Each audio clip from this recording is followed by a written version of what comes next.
numerous times, even on the floor of Parliament, and said, look, this corruption has now gotten to very astronomical levels in the commission, in your office. And her excuse, her convenient excuse was, you people are being used by homosexuals to fight me and so on. And we said, forget I don't know why you like homosexuals so much and always talk about them and use them as a scapegoat. The issues we are raising are here on paper. You cannot be misusing taxpayer money like this. You know that you're buying generators. They bought generators for her office, for her home and the home, not office. Generator for herself and the deputy speaker, each nearly about 300 million shillings for their private homes. How does that make sense? An electric fence was constructed at her private home in Bukedia. About 600 million shillings. That's a private home. How does that make sense?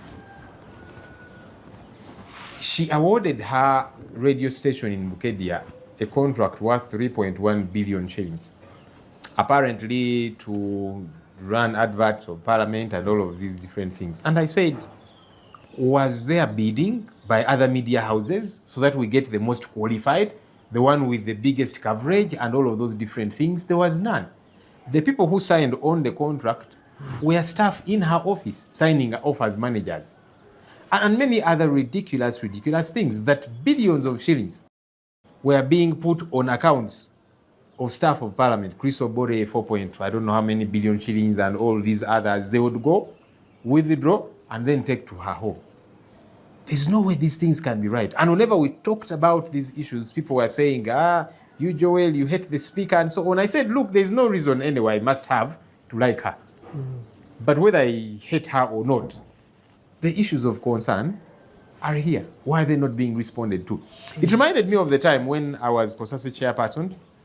At the time we were investigating Uganda Airlines, among other entities. And we were going after the then CEO, Jennifer Bamuturaki. It was the same talk. Joel doesn't like government, so he doesn't like this government official and so on. He's malicious. But I said, it's only a matter of time. All these things will get unraveled. So here we are today. I don't know if there's a best time to fight corruption and a bad time. Corruption has got to always be confronted head on. But again, as I have said, this regime is not interested in fighting corruption.